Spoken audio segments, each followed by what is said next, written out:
Hi, friends. Good morning. Good day. Hope you're doing very wonderful. One thing I hate in my life is being a spoiler. I don't like it. And who is a spoiler? A spoiler is anyone who cannot hold back when others think they are doing what is good. And he see, especially when they are deceitful, and he see that thing not to be right, and therefore he voice out. We call him a spoiler. And a good example, remember the king was naked, the naked king. That child is a spoiler. You go to a wedding, a beautiful wedding, and they ask, is there anyone who has an issue with this marriage? He speaks now, else he hold his breath forever. He's a spoiler if he speaks, so everyone is quiet. It's the same with election. When election is coming, you speak now if you think the candidate is a dishonest man. If you keep quiet and he becomes the president, any candidate you think there's a problem with, you keep quiet. When he becomes a president, you have to bear him for 4 years. And therefore, we all have a duty, regardless whatever anyone think, to open our mouth and talk. And I will talk now. And my concern has to do with the candidate of NDC, John Dramani Mahama.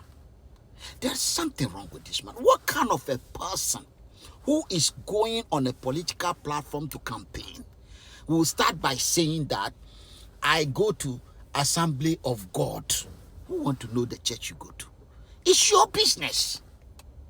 It's your business. We don't want to know you go to church. Oh, because you are a Christian and you go to Assembly of God, so we should believe you're an honest man? You're a good man?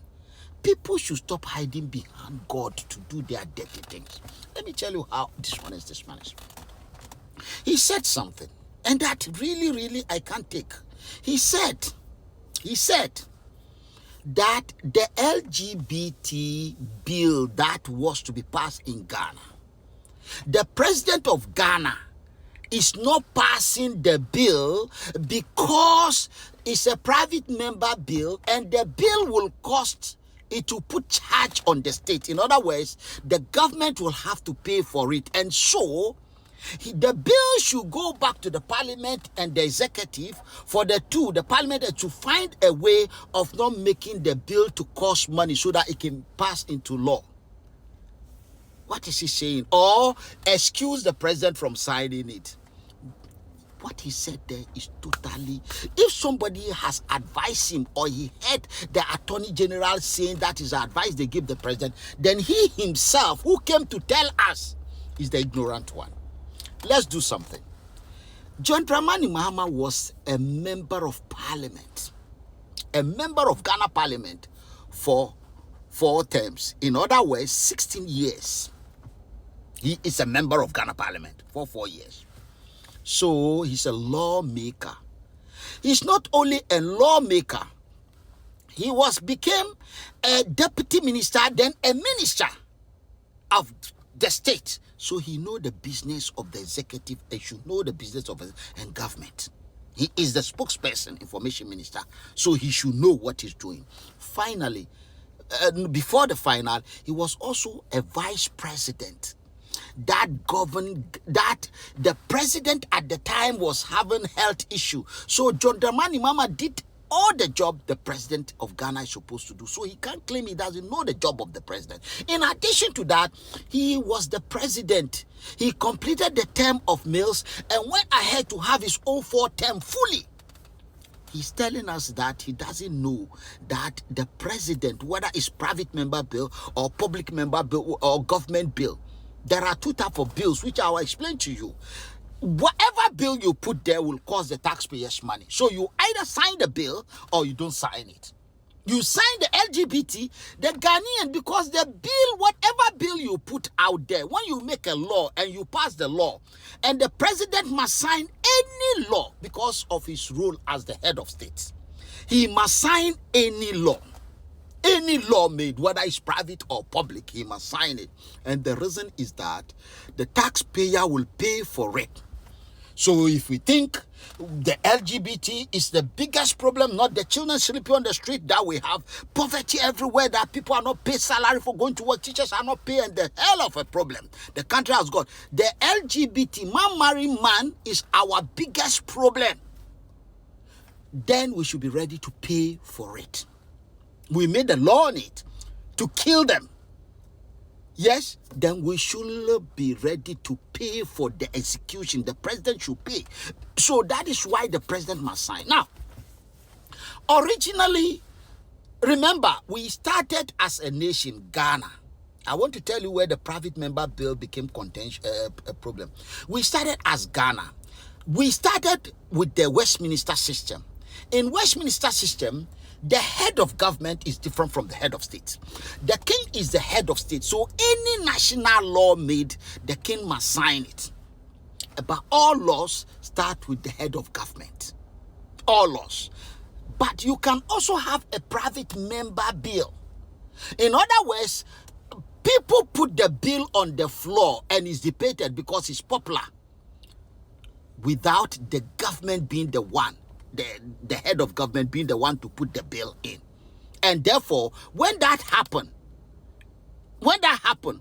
then the what do you call it, the head of state have to sign it, whatever bill they do. So at a point in time, we moved into the Republican system. Then when Rawlings came, that system was there. It was President Kufuor who said he cannot sit down for opposition to be making bills that will be costing his government money. And therefore, private member bill is cancelled. And it makes sense that you have won election. You are running the country. You know, you are the one to know what is right there. That's why you are voted for. And opposition will be making laws and asking you to sign it to cost the taxpayers money. You will go and look for money to finance the execution of the law. So Kufuor said no more private member bill. Then this guy, remember, in Ghana, the head of state is also the head of government. So the president, most times his ministers or himself, initiate a bill and it goes through the system. But when the bill finish, the only one he can't even delegate to sign that bill is the president. Nobody else, whether it's private or public. This administration, when they came in, one way or the other, the private member bill came on board, that it should be allowed. When the parliament succeeded in getting that chance, then Sam George and Mahama and others whip the sentiment around LGBT thing. They want to make it a law. They want to make it a law. Now, they've gone and signed everything. They've done whatever they want to do. Their shenanigan. Want to control how Ghanaians have sex. Who talks in Ghana and who doesn't talk. What you should say, what you should not say. They want to turn us into dogs and control us. Now, the thing is going to the president to sign. Remember, it's from the opposition. Nobody voted for them to go and do that too. Then they say the president should sign it. The president said he cannot sign this because you, Sam George, you are in opposition. You can't go and initiate a bill that the president believes it's going to cause more problem than solution. He says it's not signing. And then we have Mahama telling Ghanaians, Mahama, Akufo-Addo say he's not signing. Why? It's Sam George bill. Sam George should sign it. Then Mahama is trying to make Ghanaians believe that when he becomes the president, he will sign it because he has the brain. So Mahama is trying to put the constitution that says only the president signed all bills. He has done that before, you know. When the constitution said the president should not pay tax, Mahama was so intelligent and went to pay tax. So he wants to govern Ghana like a tribal leader, do what he wants. He doesn't want to follow law. And that, a word to you who is observing this, is enough.